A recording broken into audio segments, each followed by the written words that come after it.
Bismillahirrahmanirrahim. Assalamualaikum warahmatullahi wabarakatuh. Alhamdulillahi rabbil alamin. Wassalatu wassalamu ala asyrafil anbiya'i wal mursalin. Nabiyyina Muhammadin wa ala alihi wa sahbihi ajma'in. Ashhadu an la ilaha illallah wahdahu la syarikalah. Wa ashhadu anna Muhammadan abduhu wa rasuluh. Allahumma la ilma lana illa ma 'allamtana innaka antal alimul hakim. Amma ba'd. Baik, nuwasil fi syarhi kitab at-tauhid Syekh Muhammad bin Abdul Wahhab rahimahullahu taala al-mutawaffa sanah sitta wa mi'atain ba'da alf min al-hijratin nabawiyah.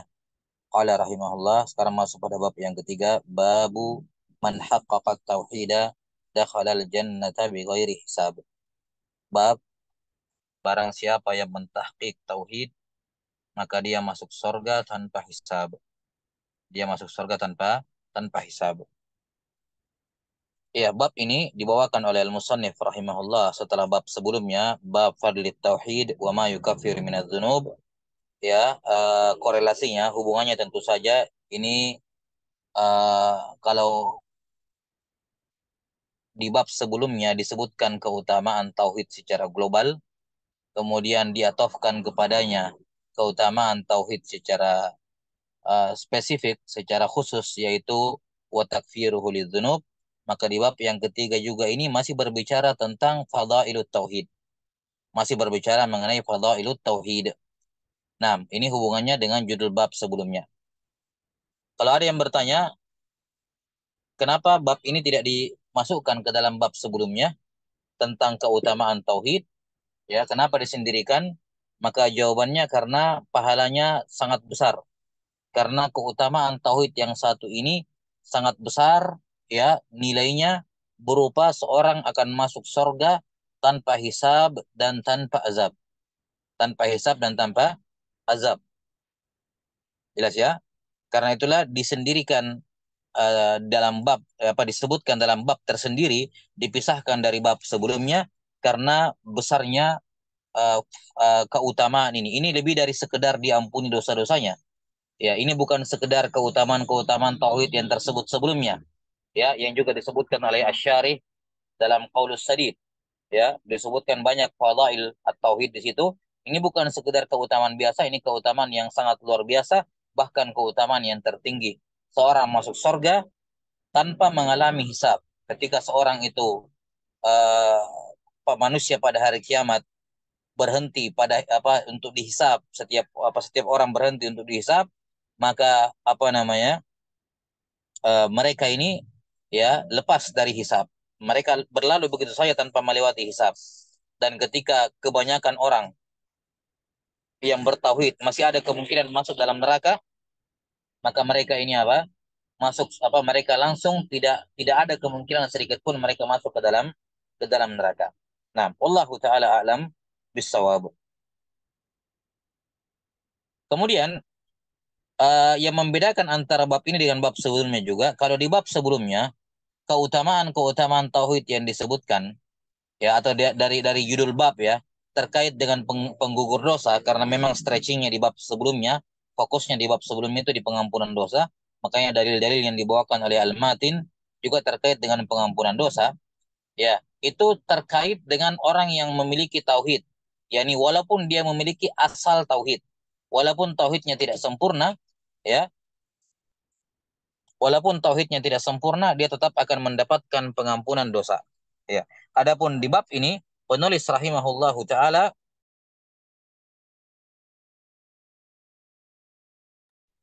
adapun di bab ini penulis rahimahullahu taala menyebutkan khusus untuk mereka yang sempurna tauhidnya. Khusus untuk mereka yang sempurna tauhidnya. Ya.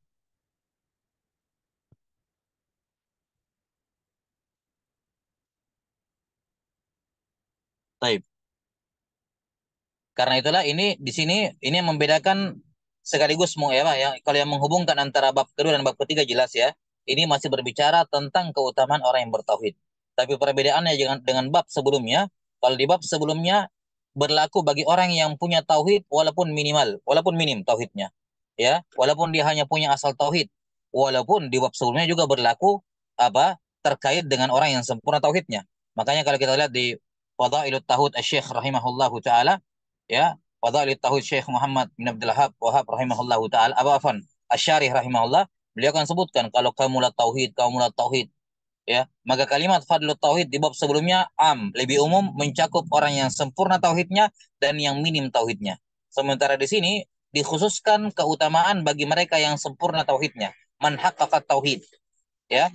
Kemudian perbedaan yang kedua, kalau sebelumnya itu terkait dengan pengampunan dosa dan keutamaan-keutamaan tauhid yang lainnya, kalau di bab ini disebutkan pahala yang terbesar, yaitu masuk surga tanpa hisab dan tanpa tanpa azab.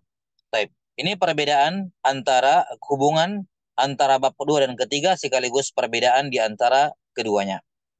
Baik. Maka di sini beliau rahimahullahu taala, ya, di sini beliau rahimahullahu taala menyebutkan bahwa orang akan yang apa fadilah yang akan didapatkan adalah seorang masuk surga tanpa azab, yakni tanpa hisab dan tanpa azab. Ya, di mana konsekuensinya atau syaratnya adalah kalau orang tersebut mentahqiq tauhidnya. Ya, kalau seorang mentahqiq tauhidnya, menyempurnakan tauhidnya, bukan sekedar memiliki tauhid, bukan sekedar memiliki asal tauhid, ya, akar tauhid, tapi harus memiliki tauhid yang mendalam, ya, yang selamat dari semua hal yang menafikan. Baik, wallahu a'lam bissawab. Ini hubungan dengan bab sebelumnya. Kata beliau rahimahullah, man haqqaqat tauhid. Man di sini apa? Isim mausul. Ya. Afwan, isim syart. Siapa? Barang siapa? Ya, yang mentahqiq tauhid, maka masuk surga tanpa hisab. Masuk surga tanpa hisab. Ini berlaku umum. Siapa saja, laki-laki maupun perempuan.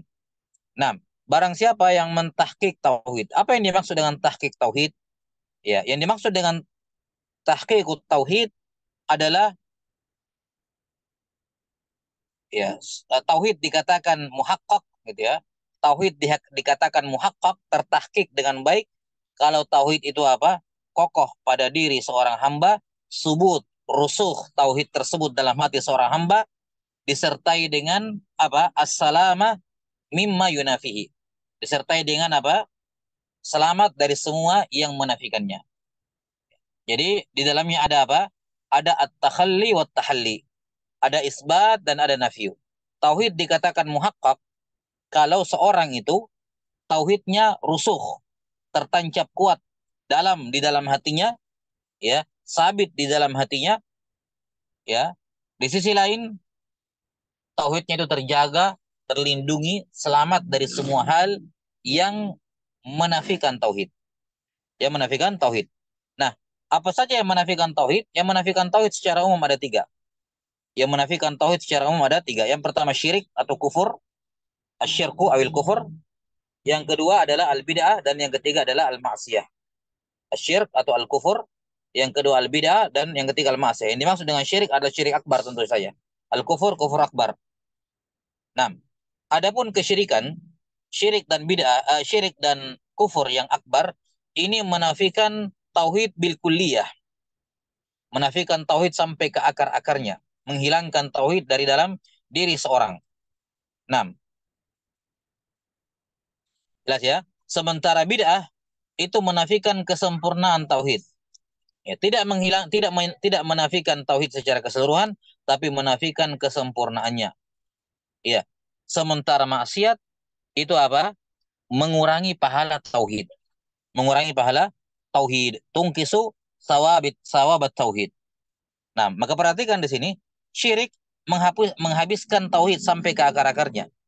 Bid'ah menghilangkan kesempurnaannya, ya, menghilangkan kesempurnaannya, sementara maksiat mengurangi apa? Mengurangi nilainya, mengurangi bobotnya dan mengurangi pahalanya. Mengurangi pahalanya. Taib. Ini tiga perkara yang menafikan tauhid. Karena itulah,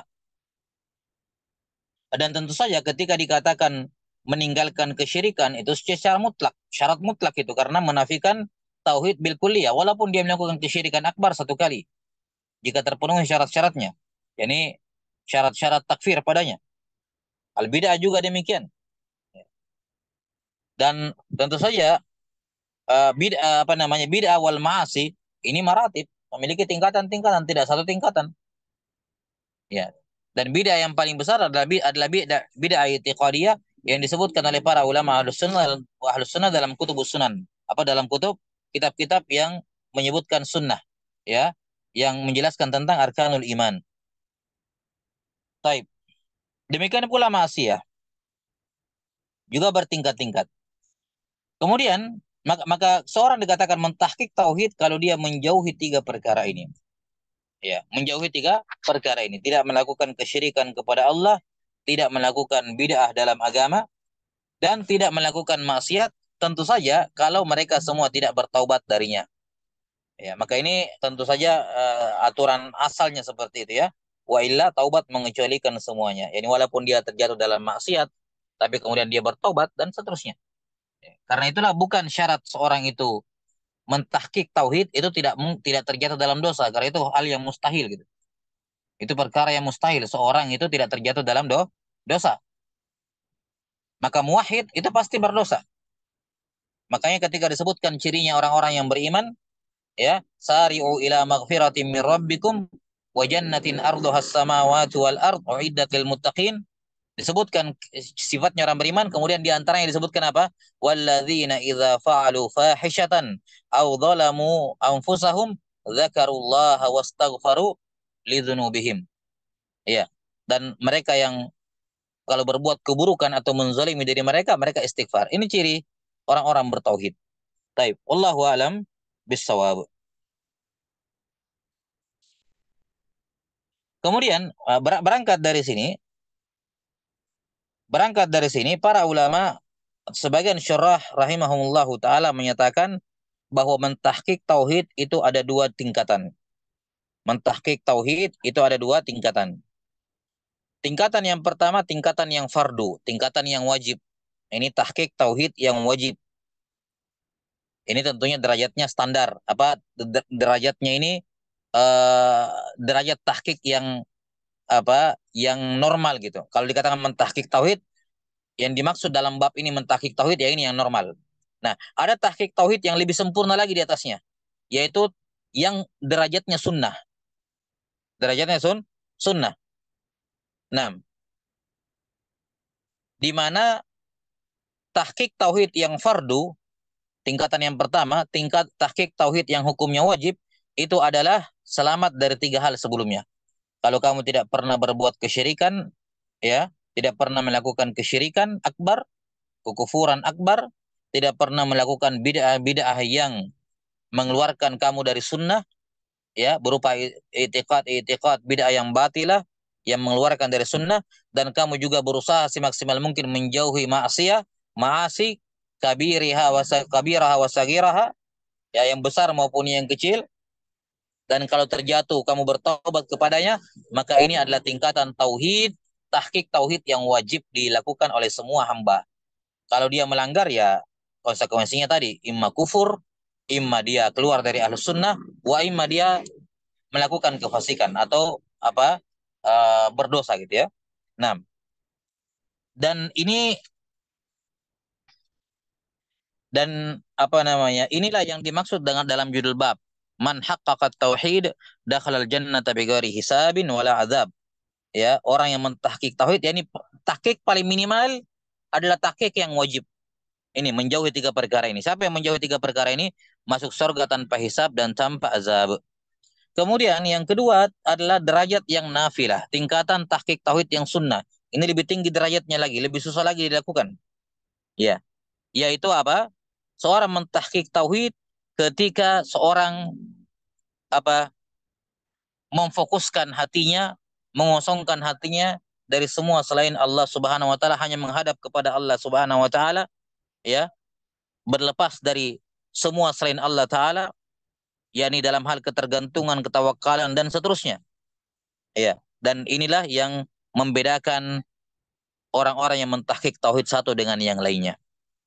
Dari kalangan wali-wali Allah taala, di sini perbedaannya. Nah, ini intinya, ini tahqiq tauhid yang tingkatan nafilah yang lebih tinggi, ya, adalah bagaimana seorang fokus kepada Allah Subhanahu wa taala seperti yang disebut oleh Syekh Abdurrahman bin Nasir As-Sa'di rahimahullah dalam Manzumah Sair ila Allah wa Daril Akhirah, ya, dikatakan sifatnya Di antara sifat ihsan seorang hamba ketika dia sudah sampai dalam derajat ihsan ya kepada Allah taala dikatakan azaful quluba anis syawagili kulliha qad farraguha min siwar rahmani harakatuhum wa humumuhum wa uzumuhum lillahi la lil khalqi wasyaitani. Nam, azaful quluba anis syawagili kulliha. Dia memalingkan hatinya dari semua kesibukan yang tidak berhubungan dengan Allah. Qad farraguha min siwar rahmani. Dia mengosongkan hatinya dari semua selain Ar-Rahman. Ini tahqiq tauhid yang tertinggi. Ya. Bukan sekedar jauhi syirik, bukan sekedar jauhi bid'ah, bukan sekedar jauhi dosa besar, tapi lebih daripada itu, dia mengosongkan hatinya dari semua kesibukan yang tidak berhubungan dengan Allah, tidak berhubungan dengan Islam, ya. Qad farraguha min siwar rahmani. Dia kosongkan hatinya dari semua hal yang tidak berhubungan dengan Ar-Rahman. Sehingga apa? Harakatuhum wa humumuhum wa uzumuhum. Semua gerakan mereka, semua apa keinginan mereka, tekad mereka untuk melakukan sesuatu. Wa uzumuhum, azam mereka, hazam, hazan apa namanya? Ham dengan dengan azam. Kalau ham ya muqaddimat, pendahuluan, rencana, keinginan. Kalau azam itu sudah disertai dengan tindakan, tekad. Jadi semua gerakan mereka, semua rencana mereka, semua tekad mereka lillahi la lil khalqi wasyaitani. Semuanya hanya untuk Allah, bukan untuk makhluk. Tidak ada bagainya makhluk sama sekali di situ. Dan tidak ada juga apa bagainya setan di situ. Ini semua dia bergerak, dia diam, dia berbicara, semuanya karena Allah Subhanahu wa taala. Dan inilah kunci atau apa puncak keikhlasan yang sesungguhnya seperti yang sudah kita sebutkan di apa namanya? eh, se- sebagaimana yang sudah disebutkan sebelumnya di apa namanya di Qaulus Sadid ya terkait dengan al-ikhlas terkait dengan al-ikhlas. Taib. Wallahu taala alam bisawab.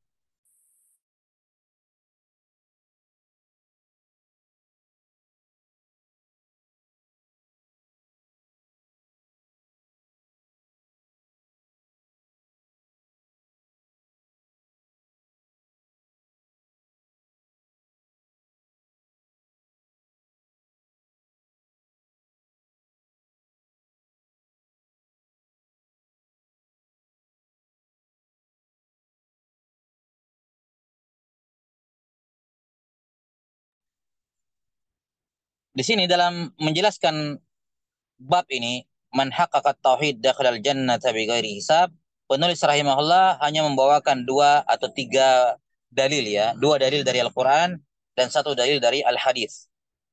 6. Dua dalil dari Al-Quran dan satu dalil dari Al-Hadis. Dalil yang pertama, qala rahimahullah wa qawlillahi ta'ala inna Ibrahim kana ummatan qanitan lillahi hanifa wa lam yaku minal musyrikin dalam surah Nahl. Allah Ta'ala dan firman Allah Ta'ala sesungguhnya Ibrahim adalah seorang ummah qanitan lillah yang kunut kepada Allah, hanifa ya, hanifa wa lam yaku minal musyrikin. Di sini Ibrahim alaihissalam disifati dengan empat sifat. Disifati dengan empat sifat. Dikatakan sesungguhnya Ibrahim, ya, sesungguhnya Ibrahim memiliki empat sifat ini. Ummah, kunut, ya, beliau ummah, beliau kunut, kemudian hanif dan apa? Lam yakun minal musyrikin. Dan ini empat sifat, ya, empat sifat ini merupakan sifatnya orang-orang yang mentahqiq tauhid. Sifatnya orang-orang yang mentahqiq at-tauhid. Nah, di mana sisi pendalilannya di sini? Ya, di mana sisi pendalilannya bahwa disebutkan di lanjutan ayatnya tentang Nabi Ibrahim alaihissalam wa innahu fil akhirati laminas salihin. Ya, ini sisi pendalilannya. Jadi kita sebutkan secara global dulu dari sudut pandang mana ayat ini menunjukkan bahwa orang yang mentahqiq tauhid masuk surga tanpa hisab dan tanpa azab. Kita katakan sisi pendalilannya bahwa Ibrahim alaihissalam adalah orang yang mentahqiq tauhid.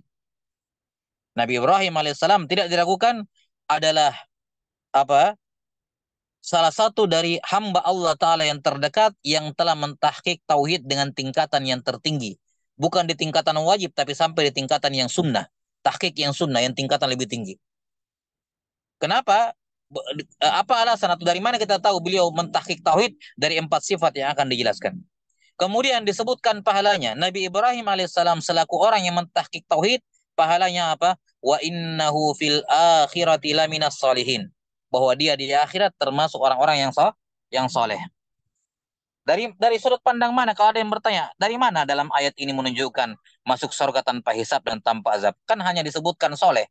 Soleh mah kalau orang bilang orang soleh ya orang soleh. Tidak ada. Oke masuk surga. Tapi dari mana kata soleh itu menunjukkan Nabi Ibrahim masuk surga tanpa hisab dan tanpa azab?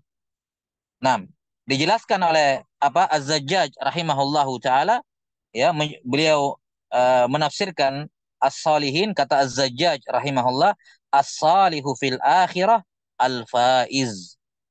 As-salihu fil akhirah bermakna al-faiz. Orang yang saleh di akhirat karena dikatakan di sini wa innahu fil akhirati laminas salihin. Enggak disebutkan di dunia. Ya, enggak disebutkan bahwa beliau saleh di dunia dan di akhirat. Dikhususkan pahalanya Ibrahim alaihissalam karena mentahqiq tauhid, dikhususkan pahalanya bahwa dia soleh di akhirat. Apa maksudnya soleh di akhirat? Kalau soleh di dunia kan jelas ya, orang soleh di dunia artinya ya dia menjalankan perintah semuanya, menjauhi larangan semuanya. Itu soleh. Tapi soleh di akhirat, apa maksudnya soleh di akhirat? Bukannya di akhirat tidak ada lagi taklif, nggak ada lagi perintah dari larangan. Kenapa bisa dikatakan Nabi Ibrahim itu orang soleh di akhirat? Dari sudut pandang mana, ya kan? Paham ya? Karena kalau soleh di dunia, ya jelas ada perintah, ada larangan. Ya, orang soleh di dunia karena melaksanakan perintah, menjauhi larangan, dikatakan soleh. Tapi di akhirat, ya apa alasannya dikatakan Ibrahim soleh, padahal di akhirat sudah tidak ada taklif. Nggak ada perintah dan ada larangan. Karena itulah Az-Zajjaj mengatakan, as-soleh fil akhirah, yang dimaksud soleh di akhirat, bukan makna soleh seperti di dunia. Tapi soleh di akhirat bermakna al-faiz, yang apa? Yang selamat, ya, yang selamat, yang beruntung.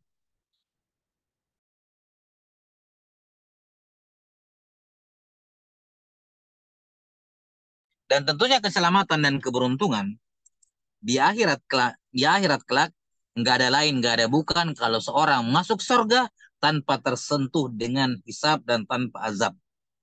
Itulah kemenangan al-fauz. Faqad faza fauzan kabira, fauzan aziman, ya. Fauz yang tertinggi adalah ketika seorang masuk surga tanpa perlu mengalami prosesi hisab dan tanpa perlu tersentuh apa? Azab. Jelas ya? Ini sisi pendalilannya Syekh Muhammad bin Abdul Wahab rahimahullahu taala. Lihat seperti yang sudah kita sebutkan, para ulama memiripkan kitab tauhid dengan Sahih Al-Bukhari karena memang judul babnya Imam Al-Bukhari dengan hadis yang beliau bawakan itu tidak selamanya mudah untuk dideteksi. Tidak selamanya mudah untuk dicari korelasinya. Butuh dikumpulkan semua jalan-jalannya, butuh dikumpulkan akwal ulama, dibaca syarahnya para ulama terhadap hadis itu, kadang ketemu salah satu ucapan ulama yang menjadi sandarannya Imam Al-Bukhari. Sama seperti di sini. Untuk mengetahui ayat ini, Inna Ibrahim kana ummatan lillah dan seterusnya, menunjukkan tahqiq tauhid masuk surga tanpa hisab dan tanpa azab, didapat dari ucapannya Az-Zajjaj. Ya, ini tidak diucapkan oleh banyak oleh apa oleh tidak tersebut dalam buku-buku tafsir yang masyhur. Makna ini as-salih bermakna as-salih fil akhirah bermakna al-faiz, orang yang mendapatkan keberuntungan, kemenangan, dan fauz yang tertinggi ya adalah masuk surga tanpa hisab dan tanpa azab. Ini sisi pendalilnya. Baik. Saya kira jelas ya. Nah, sekarang kita lihat alasan mengapa Ibrahim alaihissalam dikatakan mentahqiq tauhid. Beliau memiliki 4 sifat. Yang pertama ummah. Ummah di sini bermakna apa? Al-muqtada bihi fi khair. Orang yang dijadikan orang yang diikuti dalam kebaikan. Ya. Kata imam berasal dari sini. Imam. Imam itu orang yang diikuti, ya, diikuti, dicontoh dalam kebaikan. Dan bila syak Ibrahim alaihissalam adalah seorang imam. Kenapa? Ya beliau Abul Anbiya. Semua nabi dan rasul setelahnya dari keturunan beliau. Maka beliau adalah Abul Anbiya. Abul Abul Anbiya. Jelas beliau seorang imam. Ya, beliau seorang ummah. Kemudian sifat yang kedua qanitan. kunut. Kunut bermana at-ta'ah. Kunut bermana apa? At-ta'ah. Ya, ketaatan. Baik dalam menjalankan perintah atau meninggalkan larangan. Dan Nabi Ibrahim alaihissalam ya diceritakan secara detail dalam Al-Quran bagaimana kunutnya beliau alaihi salatu wassalam. Ya. Wa idzi batala Ibrahim rabbahu wa idzi batala Ibrahim rabbuhu bi kalimatin fa atammahun. Dan ingatlah ketika Ibrahim diuji oleh Tuhannya dengan kalimat beberapa ujian. Lantas dia menyempurnakan, lolos dari semua ujian tersebut. Ya. Nabi Ibrahim alaihissalam di antara ujian yang terberat beliau bukan masalah dibakar, bukan ketika dibakar. Ya. Oke, itu ujian yang berat. Ya. Tapi itu kan terkait dengan diri beliau pribadi. Ya. Bukan juga ketika apa berlepas diri dari orang tuanya. Bukan juga mas ketika berlepas diri kepada orang tuanya, itu juga ujian yang berat dan beliau lulus. Ketika berlepas diri dari orang tuanya sebagai pembuat berhala, ya. Tapi di antara ujian yang terbesar, ya, walaupun ini belum yang sampai yang terbesar, ketika Nabi Ibrahim alaihissalam ya tidak memiliki keturunan, ya. Beliau berdoa kepada Allah agar diberikan keturunan dan Allah tidak memberikan, belum memenuhi apa yang beliau alaihissalam inginkan. Dan baru terkabulkan doanya pada umur 80 tahun dalam sebagian riwayat. Ya. Bayangkan 80 tahun baru dikabulkan doanya oleh Allah Ta'ala untuk memiliki keturunan. Setelah mendapatkan keturunan, masih menyusui, disuruh tinggalkan. Ditinggalkan bukan ditinggalkan di kota, ditinggalkan di tempat yang tidak ada apa pohon yang bisa dimakan. Gak ada mata air. Disuruh tinggalkan bersama ibunya. Tidak disiapkan apa-apa. Ya, tidak pernah bertemu. Ya kan? Tidak pernah bertemu dengan anaknya setelah lahir. Setelah lahir ya sebentar saja setelah itu disuruh tinggalkan di daerah Mekah, daerah Mekah. Setelah itu kapan ketemunya? Sudah besar. Ya, sudah besar. Nabi Ibrahim tidak mengalami masa-masa kecil anaknya, tidak menemani, tidak mengajarinya berjalan, tidak ini, tidak itu. Ketemunya sudah besar. Pas ketemu disuruh sembeli anaknya. Luar biasa.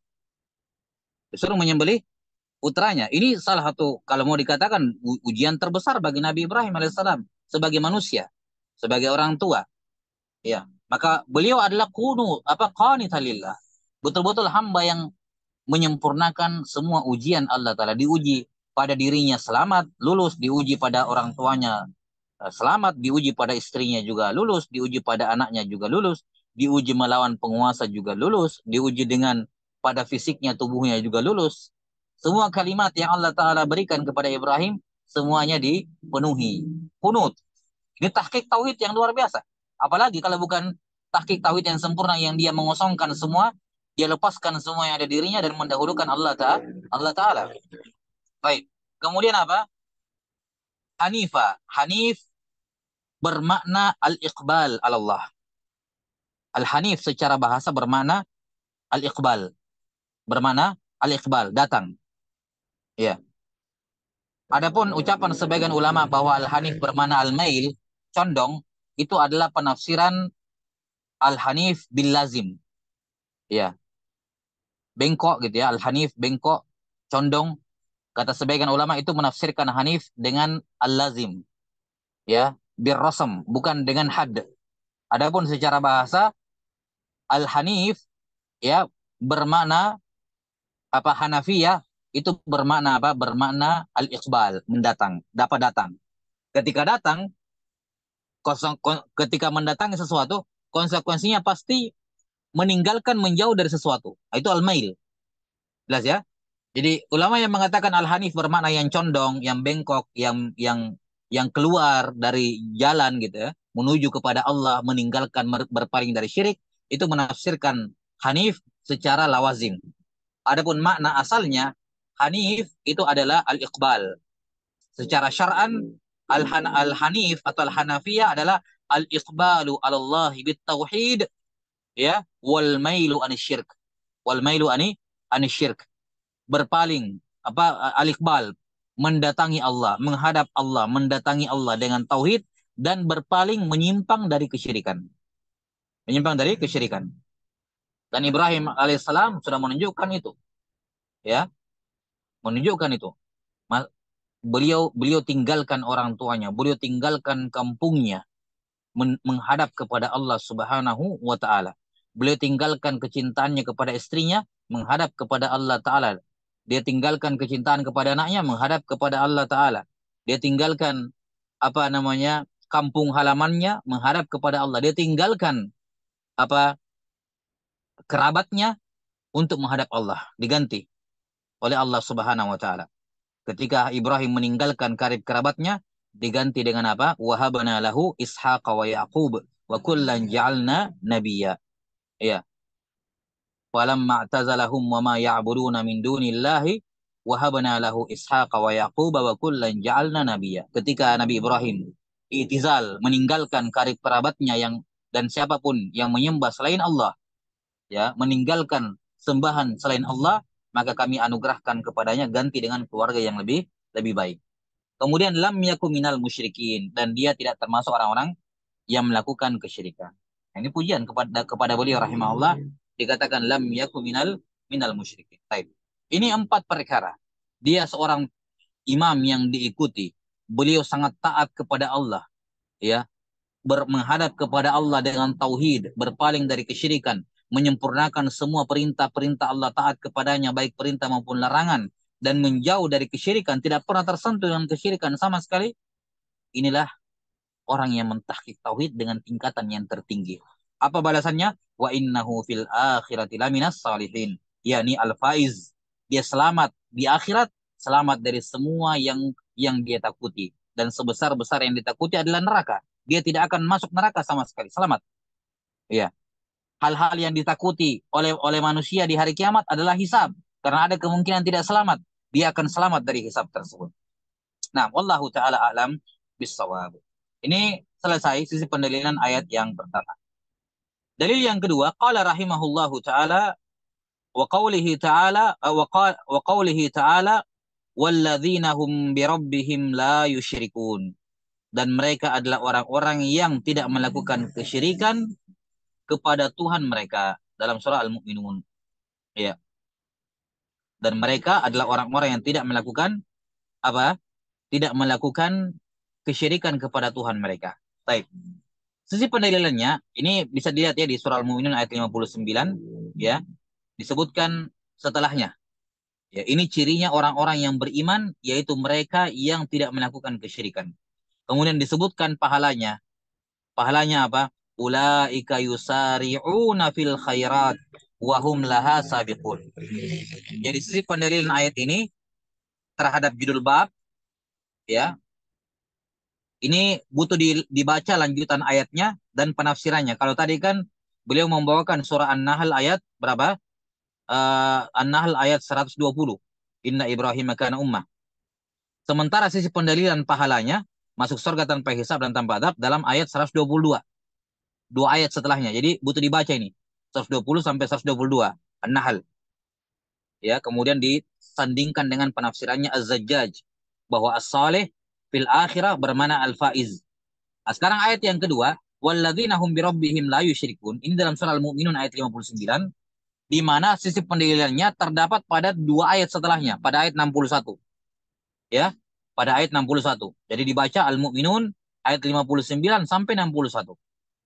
Bahwa mereka ini orang-orang yang tidak melakukan kesyirikan kepada Tuhan mereka. Kemudian dikatakan ulaika yusari'una fil khairat. Mereka ini mendahului yang lain dalam kebaikan, wahum laha sabiqun, dan mereka mendahului yang lain, ya, sabiqun, ya, mereka yang paling pertama menuju kepada kebaikan tersebut. Baik, sisi pendalilannya bahwa ketika dikatakan dia adalah orang yang paling pertama masuk surga, tidak diragukan ketika di dunia mereka ini yusari'una fil khairat di dunia, maka mereka menjadi orang yang pertama mendapatkan kebaikan di apa? Kebaikan di hari kiamat kelak. Nah, mereka yusari'una fil khairat wa hum laha sabiqun. Al khairat di sini kebaikan di akhirat. berupa sorga dengan semua kenikmatannya.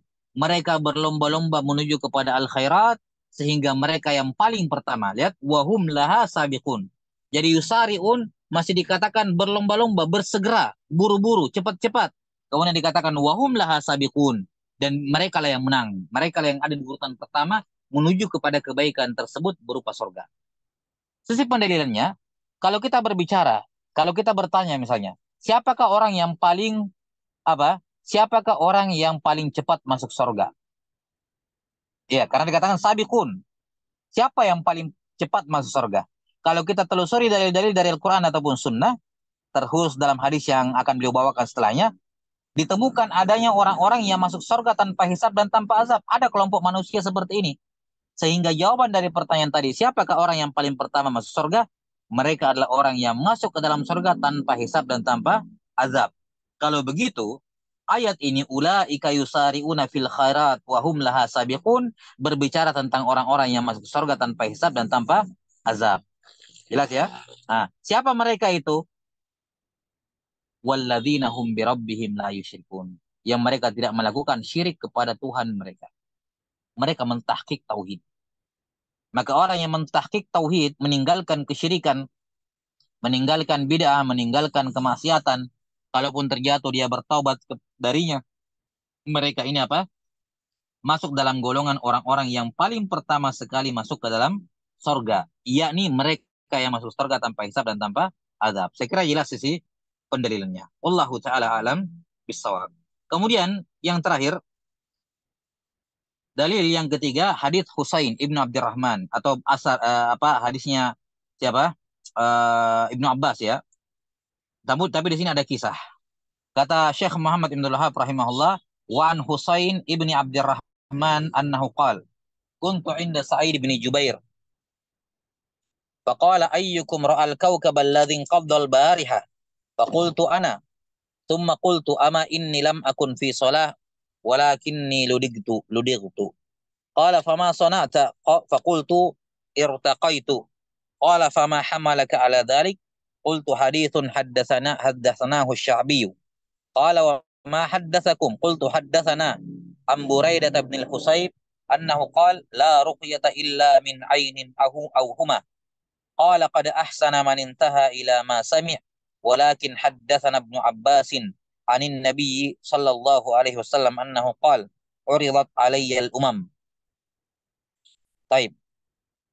Fara'aitu an-nabiyya wa ma'ahu ar-rahab wan nabiyya wa ma'ahu ar-rajul war-rajulan wan nabiyya wa laysa ma'ahu ahad إذ رفع لي سواد عظيم فظننت أنهم أمتي فقيل لي هذا موسى وقومه فنظرت فإذا سواد عظيم فقيل لي هذه أمتك ومعهم 70,000 يدخلون الجنة بغير حساب ولا عذاب ثم نهض فدخل منزله فخاض الناس في أولئك فقال بعضهم فلعلهم الذين صحبوا رسول الله صلى الله عليه وسلم وقال بعضهم فلعلهم الذين ولدوا في الإسلام ولم يشركوا بالله شيئا وذكروا أشياء فخرج عليهم رسول الله صلى الله عليه وسلم فأخبروه فقال هم الذين لا يسترقون ولا يكساون ولا يتطيرون وعلى ربهم يتوكلون فقام عكاشة ابن محصن فقال يا رسول الله ادعو الله أن يجعلني منهم فقال أنت منهم ثم قام رجل آخر فقال ادعو الله أن يجعلني منهم فقال سبقك بها أكاشة. Kata beliau rahimahullah dari tabi'in Husain ibnu Abdurrahman. Beliau berkata, saya pernah bersama Sa'id ibnu Jubair, murid dari Ibnu Abbas. Ya, seorang mufassir. Ya, periwayat tafsir Ibnu Abbas. Kata beliau, saya pernah bersama Sa'id ibnu Jubair. Kemudian beliau bercerita atau bertanya, siapa di antara kalian yang melihat al-kaukab, bintang yang jatuh tadi malam? Inqaddal bariha. Ya. Siapa di antara kalian yang melihat al-kaukab, bintang yang inqadda, yang jatuh tadi malam? Maka Husain ibnu Abdurrahman berkata, ana. Saya yang lihat, saya lihat. Tapi saya lihat ya bukan karena saya sementara sholat malam, bukan karena saya bangun sholat malam kemudian kebetulan lihat, enggak. Ama inni lam akun fi sholat. Ya, saya lihat, ya perlu diketahui, ini namanya disclaimer. Saya lihat bukan karena saya bangun sholat malam, enggak. Walakinni ludightu. Saya terbangun tengah malam karena disengat kala jengking. Qala fama sona'ata, kata Said ibnu Jubair, apa yang kamu lakukan? Ya, kan begitu. Untuk mengobatinya karena beracun. Qultu irtaqaitu, saya meruqyah. Saya apa? Meruqyah. Qala fama hamalaka ala dzalik? Ya. Apa yang membuat engkau melakukan hal itu? Qultu haditsun haddatsanahu Sya'bi. Hadis yang Asy-Sya'bi ceritakan kepada saya. Qala wa ma haddatsakum? Apa hadisnya yang diceritakan Asy-Sya'bi kepadamu? Asy-Sya'bi Amir ibnu Syarahil, ya. Amir ibnu Syarahil Asy-Sya'bi, ya, periwayat ilmu Umar bin Khattab radhiyallahu an. Beliau banyak mengambil berpedoman pada fatwa-fatwa Umar bin Khattab. Asy-Sya'bi ini. Bahkan dikatakan Umar bin Khattab masih hidup dan beliau sudah termasuk orang yang dimintai fatwa rahimahullah. Asy-Sya'bi.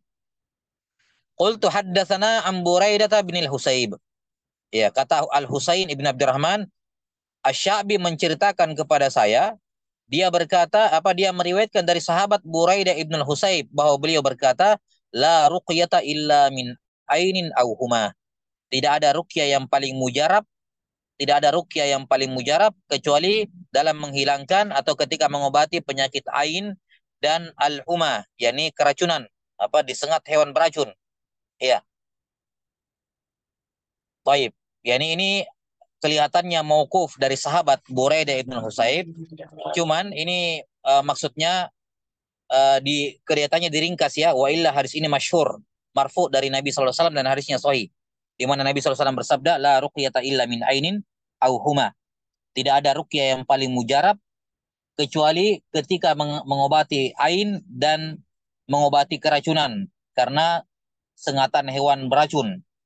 Kemudian Said bin Jubair berkata, qad ahsana man intaha ila ma sami'.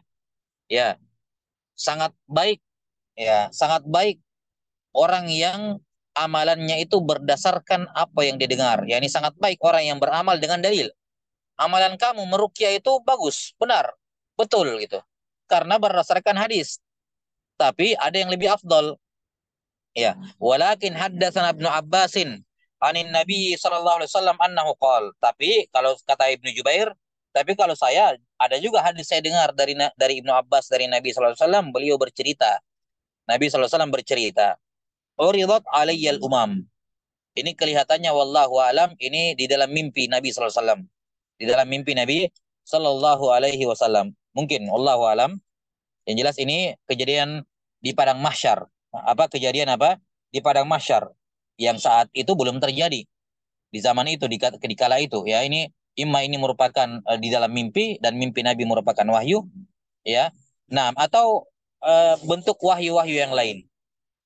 Kata Nabi SAW, diperlihatkan kepadaku umat-umat. Nah, kemudian saya melihat seorang Nabi dan pengikutnya Ar-Rahat. Ada pengikutnya Ar-Rahat di belakangnya. Ar-Rahat itu sekumpulan orang yang jumlahnya 3 sampai 9. Itu Ar-Rahat itu namanya. 3 sampai 9 orang.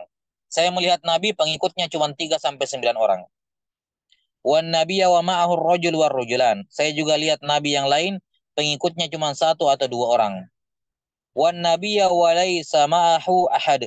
Dan ada seorang Nabi yang tidak ada pengikutnya sama sekali. Tidak ada pengikutnya sama sekali. Taib. Ini berbeda penafsiran, ya, terkait dengan Nabi awalai sama ahad, karena ini dijadikan dalil oleh kebanyakan ulama untuk menyatakan bahwa Nabi itu tidak disuruh menyampaikan. Boleh disampaikan tapi tidak wajib menyampaikan. Ya, wahyu yang diberikan kepadanya beda dengan Rasul. Kalau Rasul kan diberikan wahyu, disuruh sampaikan, wajib menyampaikan. Kalau Nabi dikasih wahyu, tapi dia tidak wajib menyampaikan. Kalau dia mau sampaikan, silakan. Bagus, dakwah. Tapi tidak wajib. Makanya ada nabi yang tidak ada pengikutnya karena dia tidak menyampaikan. Ini salah satu hadis yang digunakan oleh pendapat yang masyhur di kalangan ulama dalam definisi nabi. Taib. Ala kulli hal, tentu saja Ada penafsiran lain ya terkait dengan hadis ini. 6. Kata beliau, saya melihat ada nabi yang tidak ada pengikutnya. Idh ali sawadun azim. Kemudian tiba-tiba diperlihatkan kepadaku kumpulan orang yang sangat banyak. Sawadun azim, hitam-hitam ya, karena bayangan orang dari jauh, siluet-siluet begitu ya, dari jauh ya, kelihatan ya. Ada sawadun azim, jumlah orang yang sangat banyak. Fadhanantu annahum ummati, maka saya pun mengira itu umatku karena banyak sekali. Faqila li hadza Musa wa qaumuh. Maka ada yang berkata kepadaku, bukan, itu bukan umatmu, itu Musa dan kaumnya. Itu Musa dan kaumnya. Fa nadartu fa idza sawadun azim. Kemudian saya nengok kembali ke sisi yang lain, saya lihat kumpulan yang besar lagi. Dalam riwayat lain, kumpulan orang yang sangat banyak, yang lebih banyak dibandingkan yang pertama tadi. Faqila li hadhihi ummatuk. Maka ada yang berkata kepadaku, inilah umatmu. Wa ma'ahum sab'una alfa yadkhuluna al-jannata bighairi hisabin wala azab. Ya, dan di tengah-tengah umatmu ada 70.000 orang yang masuk surga tanpa hisab dan tanpa azab. Di tengah-tengah mereka itu umatmu ada 70.000 orang yang masuk surga tanpa hisab dan tanpa azab. Nah, 70.000 orang inilah yang akan pertama-tama masuk surga. As-sabiqun, ya, wahum laha sabiqun. Karena dari semua derajat orang-orang yang masuk surga, inilah yang paling cepat masuknya. Yang tidak melewati, tidak mengalami proses hisab, dan juga tidak mengalami yang namanya azab. Ya, lewat di sirat dengan sangat cepat sekali. Nah, setelah beliau menyampaikan itu bahwa ada umat, di antara semua umatmu ada 70.000 orang yang masuk surga tanpa hisab dan tanpa azab, beliau menghentikan kemudian masuk rumah. Ya, maka para sahabat ketika itu bertanya-tanya, diskusi, khadha, diskusi siapa ini 70.000 orang. Sebagian di antara mereka berkata, faqala ba'duhum fala'allahumul ladina sahibu Rasulullah SAW. Kayaknya 70.000 orang ini para sahabatnya Rasulullah SAW. Orang-orang dekat dengan beliau. Mereka lah orang yang paling layak masuk di surga tanpa hisab tanpa azab. Kayaknya mereka ini para sahabat Nabi. Yang lain mengatakan, kayaknya mereka ini alladzina wulidu fil Islam. Anak-anak yang lahir dan orang tuanya sudah beragama Islam dua-duanya. Sehingga dijaga dan tidak pernah berbuat syirik sampai dia meninggal. Wa dzakaru asya, dan mereka menyebutkan kemungkinan-kemungkinan lain. Ada pendapat-pendapat sahabat lain, kayaknya yang ini, kayaknya mereka ini, ya. Fa kharaja alaihim Rasulullah sallallahu alaihi wasallam fa akhbaruh. Kemudian Nabi SAW keluar dan mengabarkan kepada mereka siapa itu 70.000 orang. Faqala humul ladzina la yastarqun wa la yaktawun wa la yatafayyarun wa ala rabbihim yatawakkalun. Mereka ini adalah orang-orang yang tidak minta diruqyah. Mereka tidak melakukan pengobatan dengan kai, dengan besi panas. Mereka tidak meyakini namanya tatoyur, pamali, dan mereka hanya bertawakal kepada Tuhan mereka. Ya. Faqama Ukasha bin Mihsan, maka salah seorang sahabat bernama Ukasha bin Mihsan berdiri, faqal ya Rasulullah, ud'ullah ayyaj'alani minhum. Berdoalah kepada Allah agar menjadikan saya termasuk golongan mereka. Faqala anta minhum, engkau bagian dari mereka. Ini orang pertama dari 70.000 orang. Ya, berarti masih ada berapa? Ya, 69.999 orang lagi yang mau dicari. Siapa itu mereka? Masih ada slot kosong, ya, 69.999 orang. Satunya sudah terisi oleh Uqasha bin Mihsan radhiyallahu an. Kemudian ada lagi satu orang lain berdiri mengatakan faqala ud'ullah ayyajalani minhum. Saya juga ya Rasulullah, doakan. Faqala sabaqaka biha Uqasha. Kamu sudah didahului oleh Ukasha. Isyarat bahwa ini tempatnya sekarang saya cuma bisa kasih satu. Nah, Ukasha sudah ambil, kamu sudah didahului. Tidak bisa lagi dikasih sekarang gitu. Nah, Allahu a'lam bishawab. Syahid dari kisah ini kisah yang agung, banyak pelajaran yang terdapat di dalamnya. Kita akan terangkan nanti apa namanya sebagiannya dan bisa dibaca masail yang disebutkan Syekh Muhammad Abdul Wahab di bab ini. Masailnya mencakup beberapa fawaid penting terkait dengan hadis ini. Tapi sisi pendalilannya yang berhubungan dengan judul bab saya kira jelas ya. Disebutkan di sini 70.000 orang yang masuk surga tanpa hisab dan tanpa azab. Siapa mereka? Disebutkan ciri-cirinya, tapi yang paling penting yang terakhir. Dan ini sifat umum. Wa ala rabbihim yatawakkalun. Ini semuanya wawnya ini atful am alal khas. Orang bertawakal ciri-cirinya apa? Gak minta diruqyah, tidak melakukan pengobatan kai, tidak meyakini pamali, tathayyur. Itu semua ciri-ciri orang bertawakal. Maka wa ala rabbihim yatawakkalun, wawnya di sini atful am alal khas. Menyebutkan afrad dulu satu persatu, baru kemudian disebutkan apa? Jinsnya. Ya, disebutkan jinsnya, yaitu tawakal. Dan tawakal ini merupakan bentuk tahqiq tauhid, salah satu bentuk tahqiq tauhid yang tertinggi. Apa itu tawakal? Berlepas diri dari siapapun selain Allah. Berlepas diri dan tidak bersandar kepada apapun, kepada siapapun, kecuali hanya kepada Allah Subhanahu wa Ta'ala. Ya, sebutkan sifat orang-orang yang berjalan kepada Allah dalam manzumah Syair ilallah, sebutkan oleh Syi'di rahimahullah, sahibut tawakkula fi jami'i umurihim ma'abazli juhdin fi ridhar rahmani. Bahwa mereka itu sahibut tawakkul fi jami'i umurihim. Mereka bersahabat, mereka dekat dengan tawakal. Mereka bertawakal kepada Allah fi jami'i umurihim. Pada semua keadaan mereka, semua pekerjaan mereka, tindakan mereka, rencana mereka. Sahibut tawakkul fi jami'i umurihim ma'abazli juhdin fi ridhar rahmani. Disertai dengan usaha yang keras untuk meraih keridhaan Allah Subhanahu wa taala. Taib. Ini sisi pendiriannya bahwa tawakal itu adalah bentuk tahqiq tauhid, salah satu bentuk tahqiq tauhid yang terbesar, dan pahalanya adalah masuk surga tanpa hisab dan tanpa azab. Dengan demikian, sesuai dengan judul bab, man haqqaqat tauhid dakhala al-jannata bighairi hisabin wala azab. Baik. Saya kira cukup sampai sini. Insyaallah taala kita bacakan di syarah Qaulus Sadid pada pertemuan berikutnya. Naktabi hadzal qadar. Wassallallahu ala nabiyyina Muhammadin wa ala alihi wa sahbihi wasallam. Walhamdulillahi rabbil alamin. Assalamualaikum warahmatullahi wabarakatuh. السلام